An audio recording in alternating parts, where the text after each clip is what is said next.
Philadelphia Phillies made multiple moves yesterday, one being in the States and one being international. We're going to break down everything here today on Phillies Digest, what sort of went down and what Dave Dombrowski was thinking yesterday. So really to start off where everything was, this is from Kylie McDaniel. The Dodgers have traded Dylan Campbell to the Phillies in a trade that includes international bonus pool space per source. As we know, the big sort of Japanese baseball player that was on the market was Roki Sasaki. He did end up signing with the Dodgers yesterday for $6.5 million, just continuing to make that Dodgers team even better than they already are. So the Phillies sent some international bonus pool space to the Dodgers, and they acquired Dylan Campbell. Then just a little bit after, probably like 15, 20 minutes later, we learned that the Phillies are bringing in Japanese right-hander Koyo Aoyagi. I definitely butchered that. I apologize. 31 to camp as a non-roster invitee. 9-year veteran, 3-time All-Star with the Hanshin Tigers. A 61 and 47 record with a 3.08 career ERA. So this is really one of the big... This is the first Japanese player that's going to really be on the Phillies since 2008. The Phillies have had 2 homegrown Japanese players ever in their organization. And now they are set up to have a third. So really what you're getting from Aoyagi is a pretty darn good, consistent starter. I won't lie. I don't know a ton about him. I don't think a ton of people do. But from watching some clips last night and everything, the one sort of funky thing about him and about his delivery is that he has basically a sidearm delivery. This is from MLB.com via Todd Zalecki. It says, "We like him for his uniqueness," Phillies assistant general manager Jorge Volandia said. You don't see many guys from the sidearm angle. He's been a warrior in Japan. He's been a starter and reliever. So many different things. Just come and show us what you've got. That's really his sort of MO too. He's a warrior. He's a guy who wants an opportunity to come here and pitch in the big leagues. Aoyagi is a ground ball pitcher with a 4-pitch mix, including an 87 to 91 mile an hour fastball, a sweepy slider, a split changeup, and a cutter. He has struck out 647 and walked 299 in 898 and a third innings in the MPB over in Japan. He helped Hanshin win the 2023 Japan Series, starting the series, clinching Game 7, and pitching 4 2/3 scoreless innings. If Aoyagi makes the big league club in 2025, he will be the third Japanese player in Phillies history. And both players were back in the 2007 and 2008 season. So once again, this is a rare sort of occasion for the Phillies. We don't really see the Phillies make moves like this often, but I've stressed this a lot. I think it's very important for the Phillies to continue to try and get into the Japanese market when it comes to baseball. There are so many good players that are sort of on their way over from Japan. I mean, we've already seen one, Shohei Ohtani. Yamamoto, the Phillies were in on. Roki Sasaki, the Phillies originally wanted to be in on. Unfortunately, Sasaki sort of wasn't really interested in playing for the Phillies, but it is good that the Phillies were sort of showing some signs of life in the Japanese market, and now they finally land Aoyagi. I am excited. I'm excited for sort of a new era of the Phillies organization starting to tap into these Japanese baseball players, because we've seen some of these arms and these bats come over and all they want to do is win. They are here to play baseball, and they are here to win.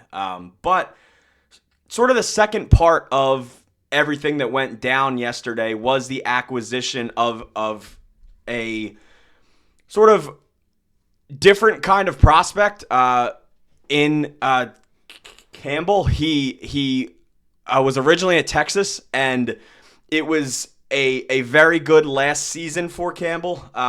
He brings a lot sort of to the field. He last year with the Dodgers in High A, he was the He was one of 8 minor leaguers to finish the year with 20 doubles, 40 stolen bases, and 10 home runs. Phillies, obviously, like this says, sent bonus pool space back to LA sort of in exchange. But then you go back and you look at his stats from Texas. His final year at Texas was 2023, 64 games, 13 home runs, 50 RBIs, 19 doubles, a 1.039 OPS with a 603 slugging percentage, 10 home runs, 53 RBIs once again, and 42 stolen bases in Dodgers High A last year. So this is a guy in Dylan Campbell that I think can be interesting. This is one that has the potential to work. This isn't a guy that you'll see right away. He's still young, but this is sort of a development kind of project for the Phillies. This guy can steal bases. He can hit home runs. He can sort of hit balls in the gap. He can hit balls up the middle. He can do everything. And I think the Phillies in the past have been very one-sided heavy in their minor leagues. It seems like when they have the pitching, they don't have the bats, or when they have the bats, they don't have the pitching. They have 2 notable pitchers down in the minor leagues right now, and only really a few bigger-ish sort of position players that we think could make a big difference in the pros soon. They obviously have a ton of other guys that have the potential, but right now there's not a ton of star power in the Phillies sort of minor league system. You have Andrew Painter, you have Crawford, you have Miller. But after that, it does kind of start to fall off, and you sort of have these fringe guys that you have down there, but you don't really know what you're getting. And realistically, you don't know what you're getting from any prospect, really. But this kind of guy in Campbell, I think could be something. He screams to me like he would eventually be like a utility sort of player. He can play a few different positions.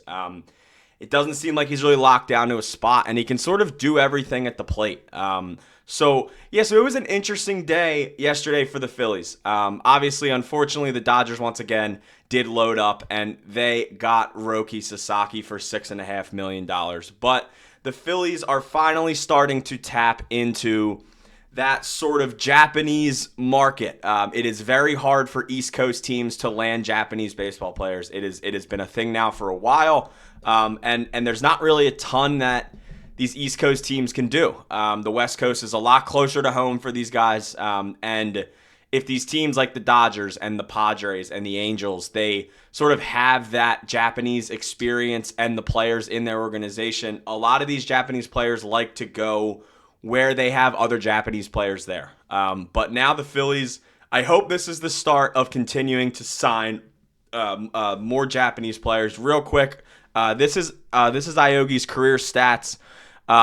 This is in the MPB over in Japan. 154 games, 898 innings, 647 strikeouts to 299 walks, a 3.08 career ERA, and a 1.235 WHIP.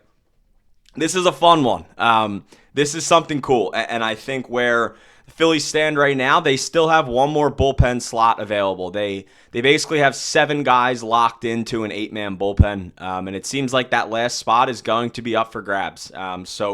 So if Aoyagi is ready for the pros right now, I think the way he pitches and the sidearm and the off speed that he has, I think he could be a pretty nasty fit in this Phillies bullpen if it all works out. And I hope that is the plan, and it does seem like that could be the plan. My guess would be that Aoyagi would slide into this bullpen eventually. So I want to hear your thoughts. What do you think of this deal? What do you want the Phillies to do next? I know there's still some people that are wanting another move, or they're wanting another bat, or they want one more trade. What do you want the Phillies to do next, and what do you think of the newest Philly? With that being said, this has been another episode of Phillies Digest. My name is Luke Arcaini. If you guys have not hit that subscribe button already, myself and Sean Bernard, there is at least one video going out every single day right now. We are grinding content out for you guys in sort of a slow month. So once the season starts, there's only going to be more videos, and we don't want you guys to miss it. So with that, this has been the newest episode of Phillies Digest. My name is Luke Arcaini, and I will see you next time.